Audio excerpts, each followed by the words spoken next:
پیارے نبی کا فرمان عالی ہے، اللہم بارک لنا فی رجب و شعبان و بلغنا الی رمضان، کہ رمضان اور رمضان المبارک کی عید کو ادا کرنے کے لیے، ان کی شاباشیوں اور بشارتوں کو لینے کے لیے دوستو آپ رجب المرجب سے رمضان کا احترام کیے۔ رجب المرجب کے اندر آپ نے لیلۃ المعراج کو سجایا، اس کے بعد شعبان المعظم میں آپ نے شب برات جیسی مبارک رات کو بنایا، اور اس کے بعد رمضان المبارک کے اندر شب قدر جیسی مبارک راتیں آپ کو نصیب ہوئی۔ ان تمام مبارک راتوں کے بعد اللہ نے آپ کو عید الفطر کا تحفہ عطا فرمایا۔ شوال المکرم کی پہلی تاریخ یقیناً یہ عید کا دن ہوتا ہے، اور اسلامی تہواروں کا سب سے بڑا تہوار عید الفطر کے نام سے پوری دنیا میں مناتے ہیں۔ لیکن دوستو شوال المکرم کی پہلی تاریخ آپ کو یہ باور اور یہ آگاہ کراتا ہے کہ لوگوں اب اسلام کی دوسری عید کے لیے آپ تیار ہو جاؤ۔ جیسا رجب المرجب سے آپ نے اسلام کی پہلی عید منانے کے لیے آپ تیار ہو گئے، اسی طرح عیدگاہ جانے سے پہلے اور عیدگاہ سے آنے کے بعد، عیدگاہوں میں نمازوں کو ادا کرنے کے بعد اور عیدگاہ میں ہاتھ اٹھانے کے بعد اللہ تبارک و تعالیٰ جیسا ہی شوال المکرم کی صبح صادق کا اعلان فرماتا ہے، ساری دنیا کو باور اور یہ اعلان کرا دیتا ہے کہ لوگوں اب اسلام کی دوسری عید کے لیے تیار ہو جاؤ، جہاں جان اور مال دونوں طرح کی آپ کو قربانی دینا ہے۔ آپ جانتے ہیں اسلام کی دوسری عید عید الاضحیٰ کے نام سے منایا جاتا ہے۔ شریعت اسلامیہ میں پیارے رسول صلی اللہ علیہ وسلم کی تعلیمات میں اور اللہ کے نبی صلی اللہ علیہ وسلم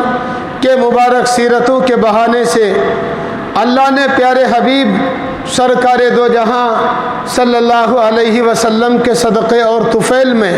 آپ کو دو عیدیں عطا فرمائیں، اور دونوں بڑی قربانی، بڑی جانفشانی اور بڑی عرق ریزی کے بعد آپ کو نصیب ہوا ہے۔ دوستو اسلام آپ سے قربانی چاہتا ہے۔ اسلام کے اندر مراتب اور مناقب ہیں۔ جب آپ اسلام کے بڑے بڑے ماننے والوں کا ذکر سننا چاہیں گے، اسلام کے اندر جو جتنا بڑا ہوتا ہے اللہ ان سے اتنی بڑی قربانی بھی مانگا ہے۔ اسلام کے اندر اللہ نے جن نبیوں کو جو مقام عطا فرمایا، اللہ نے اپنے ان بڑے نبیوں سے اتنا ہی بڑا قربانی بھی مانگا ہے۔ دوستو یقیناً ہمارے نبی، آپ کے نبی، تاجدار مدینہ، سید الکونین والآخرین، یہ تمام نبیوں کے نبی ہیں۔ اللہ نے پیارے حبیب کے ذریعے سے سارے نبیوں سے بڑا قربانی کا جذبہ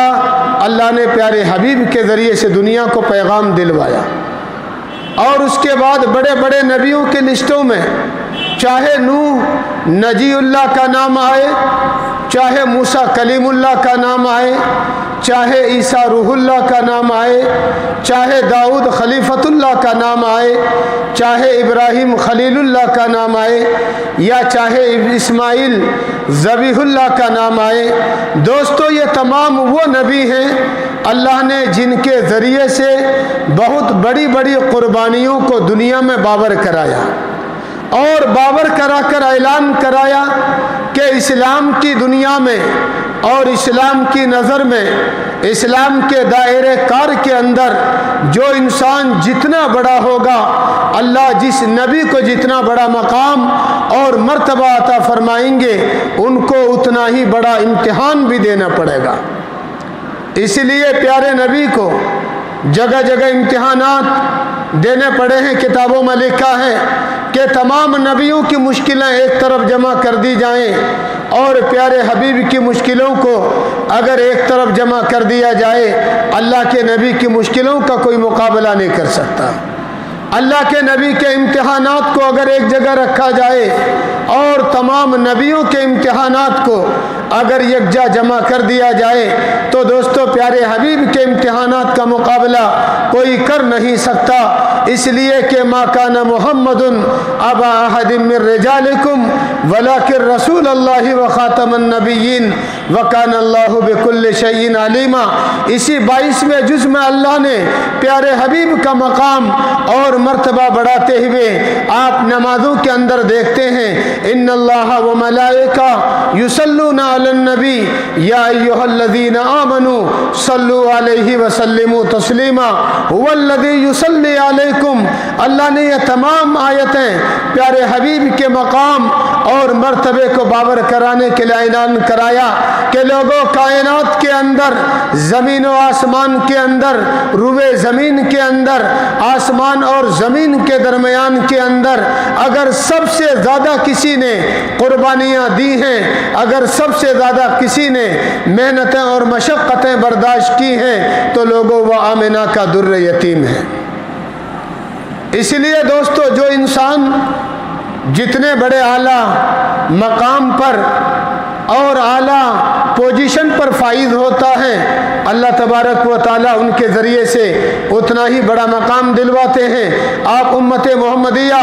صلی اللہ علیہ وسلم، آپ کی ایک بڑی ذمہ داری ہے۔ انشاءاللہ آج کے جمعہ میں اس ذمہ داریوں کا احساس آپ کو دلانے کی کوششیں کروں گا کہ لوگوں انسان نمازوں کو پڑھ لینے سے کامیابی کا دار و مدار حاصل نہیں ہوتا، انسان صرف زکاتوں کو ادا کر دینے سے کامیابیاں مقدر نہیں ہوں گی، انسان صرف رمضان المبارک کے روزہ رکھ لینے سے آپ کو کامیابیوں سے ہمکنار ہونا یہ مقدر نہیں پڑے گا۔ دوستو انسان کو صرف رمضان المبارک کے تراویح ادا کر لینے سے اگر وہ انسان سوچے کہ میں کامیاب بن گیا، ایسا بہت مشکل ہو جائے گا۔ انسان اگر صرف یہ سوچے کہ ہم تو رمضان کا روزہ رکھتے ہیں، رمضان کے روزہ رکھنے کے عوض میں ہم کامیاب بن جائیں گے، تو دوستو صرف اسی دائرے کار کے اندر آپ کو محدود ہو کے رہنا نہیں پڑے گا۔ انسان اگر صرف یہ سوچے کہ رمضان کا مبارک مہینہ آیا، ہم نے زکوٰۃ، فطرہ، صدقات ساری چیزوں کو ادا کیا، اس لیے ہم کامیاب ہو گئے، دوستو آپ کو ذہن محدود کرنے سے کامیابی نہیں ملے گی۔ میں نے پیارے حبیب کی ایک حدیث پڑھی ہے، المسلم من سلم المسلمون من لسانہ و یدہ، کہ لوگوں کامیابی کا دار و مدار اللہ نے ان لوگوں پر سجایا، لوگوں کامیابیاں اللہ نے ان لوگوں کے واسطے طے کر رکھی ہیں۔ لوگوں کامیاب انسان دنیا کے اندر وہ کہے جاتے ہیں، لوگوں مرنے کے ٹائم کلمہ ان لوگوں کو نصیب ہوتا ہے، لوگوں دنیا کے اندر جنتوں کی فہرستوں کے اندر اس انسانوں کا نام ہوتا ہے المسلم من سلم المسلمون من لسانہ و یدہ، کہ جو انسان جس کی زبان سے اور لوگ محفوظ رہے، جس کے ہاتھوں سے اس کے بھائی محفوظ رہے، جس کے پاؤں سے اس کے اڑوس اور پڑوس کے لوگ محفوظ رہے، جس کے پورا کا پورا جسم سے اس کا سماج محفوظ رہے۔ صرف نمازوں کو ادا کر لینے سے کامیابیاں آپ کو نہیں ملیں گی۔ اس لیے دوستو آج امت محمدیہ کو سب سے بڑی ضرورت ہے کہ سارا کا سارا جسم ہم اسلام کے دائرے کار کے اندر کس اعتبار سے داخل کریں، آج اس کی سخت ضرورت ہے۔ آج ہم لوگ منمانی اور ہواؤں کی دنیا میں رہتے ہیں۔ شوال المکرم کی پہلی تاریخ آپ کو آگاہ کیا کہ لوگوں تیار ہو گئے، ابراہیم کی یاد کرنے تم تیار ہو گئے۔ شوال المکرم کی پہلی تاریخ آپ کو یاد کرایا کہ لوگوں ایک بچہ ہے جو اللہ کے راستے میں قربان ہونا چاہتا ہے۔ قد صدقت الرؤیا انا کذالک نجزی المحسنین، امتحان لینے والا کہتا ہے ان ھذا لہو البلاء المبین، ایک بچے کی یاد آپ کو دلاتا ہے۔ دوستو شوال المکرم کی پہلی تاریخ جہاں آپ نئے نئے کپڑوں کے اندر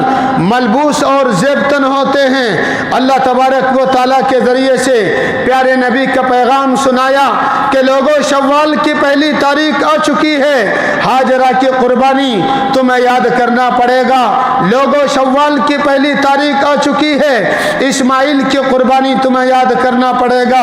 لوگوں شوال کی پہلی تاریخ آ چکی ہے، ابراہیم خلیل اللہ کا قربانی تمہیں یاد کرنا پڑے گا۔ لوگوں شوال کی پہلی تاریخ ہو چکی ہے، 120 سال کی عمر میں ایک انسان اللہ سے لو لگاتا ہے، اے اللہ مجھے اولاد نہیں ہے، اس ارادے سے لو نہیں لگاتا کہ میں دنیا کے اندر بڑا بنوں گا، اس ارادے سے لو نہیں لگاتا کہ دنیا کے اندر پراپرٹی والا بن جاؤں گا، اس ارادے سے لو نہیں لگاتا کہ میں دنیا کے اندر نامور ہو جاؤں گا، اس ارادے سے اللہ سے لو نہیں لگاتا کہ میں دنیا کے اندر نامور بن جاؤں گا،